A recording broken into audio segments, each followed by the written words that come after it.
Most of you think helium is the gas that makes birthday balloons float and your voice sound ridiculous. What you don't realize is that it's more critical to civilization than oil. China now controls most of what's left, and 6 consecutive presidents from both parties helped make that happen. This is the biggest story of my career. It may also get me killed. I'm publishing the raw research now, before I have a chance to write the actual article. Because this is bigger than one journalist, and the world needs to see it. Share this everywhere. Get it to major outlets. This information can stop the global New World Order technate before it locks in permanently. I found this while researching demon cults. That sentence only gets weirder from here. So I want to tell you about helium. But first, I have to tell you about the time Fox News stole our story about dead scientists, and then about how I might be having a heart attack while typing this, and then about why I'm publishing this research right now instead of in the 10-part series we planned, because the context is the story, and also because I may not have time for the 10-part series. This is going to be one of those videos where the setup is longer than a CVS receipt. But stick with me, because the payoff involves the systematic destruction of American technological independence, which is always good for a laugh. The part where everyone ignored US until they didn't. A few months ago, I was doing what I do when normal people are sleeping, which is reading about dead scientists with security clearances. 11 names, plasma physics, anti-gravity research. The kind of people you would need if something was coming and you wanted to be able to do something about it. I wrote it up, published it March 28th, timestamped and sourced, because that's what we do here at The Wise Wolf, when we're not busy explaining why everything is terrible. 18 days later, Fox News stood in the White House briefing room and asked about the string of dead scientists connected to classified aerospace research. CNN ran segments. Newsweek published timelines. Trump called it pretty serious stuff. We broke that story first. Not one network mentioned us. Not one byline. Not one as first reported by. They used our research like a certain kind of person uses a research assistant, which is to say, they took everything useful and acted like they came up with it themselves, while sitting in their fancy studios with their fancy hair. I remain furious about this, but fury is just another renewable energy source at this point. The week everything got worse, and also more helium related. My brilliant editor Lily sent me a link. Our custom research AI had flagged something buried in Iran war coverage. Missile strikes on Qatari helium infrastructure. Not a headline, not even a footnote anyone cared about. Just a throwaway detail in a conflict everyone was too exhausted to follow. Lily thought it was worth investigating. Lily is smarter than me, which is why I pay her to do most of the actual work, while I drink black coffee and complain about government watch lists. Helium is not about party balloons. You beautiful fools. Stop thinking about birthday parties.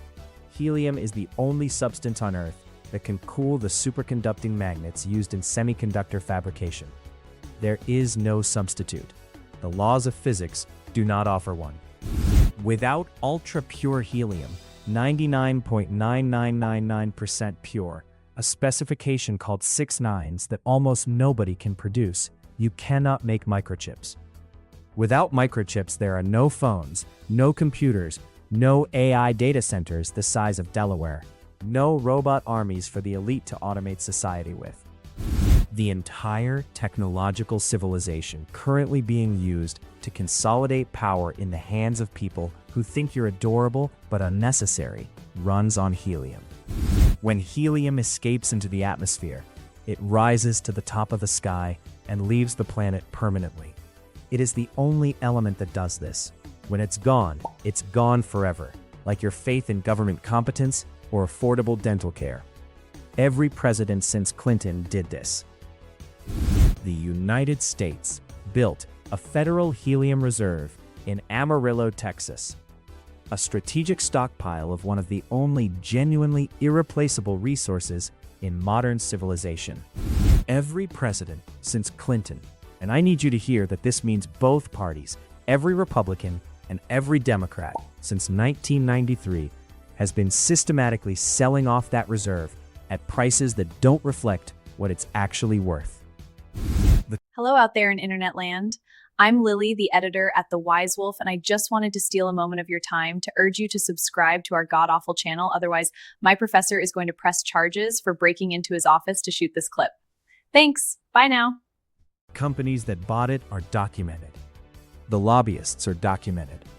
The financial connections between those companies and the political infrastructure that kept signing off on these sales, across party lines, across decades, are all documented.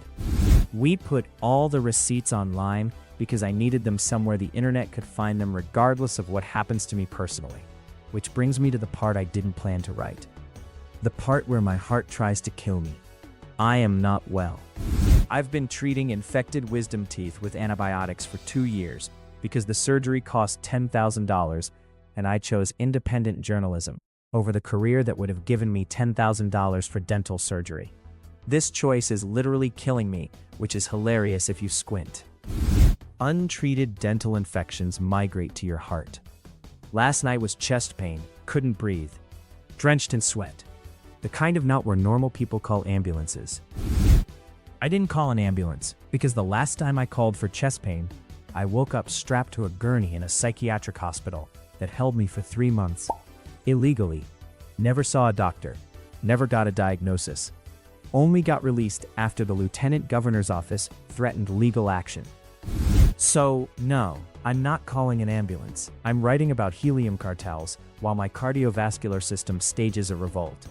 This is peak independent journalism right here. What China was doing while we were having a barrage sale. For 10 years, while American presidents were selling our helium reserve to companies with interesting lobbying connections, China was quietly building strategic reserves and developing domestic 6-9's helium production at a scale no other country matches. South Korea imported 65% of its helium from Qatar in 2025. Taiwan imported 69% from Gulf countries. Samsung, SK Hynix, TSMC, all dependent on a supply chain currently being hit by missiles. Here's the fun part. Liquid helium evaporates. Containers stranded in a war zone lose their cargo to the atmosphere in 35 to 48 days. When it escapes, it's gone forever, like your privacy or reasonably priced housing. China positioned itself to be the last major player standing when the supply chain collapses.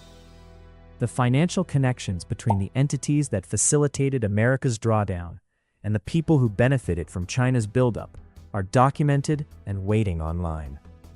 I also found connections to the same banking networks that funded both Nazi Germany and Soviet communism simultaneously, which sounds insane until you look at the receipts. And the receipts are right there.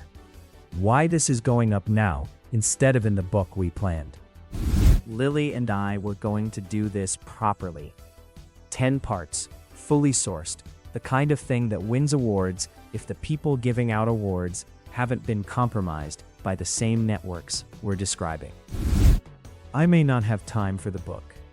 I might have had a heart attack last night while researching helium cartels, which would be the most on-brand way for an independent journalist to die since Hunter S. Thompson.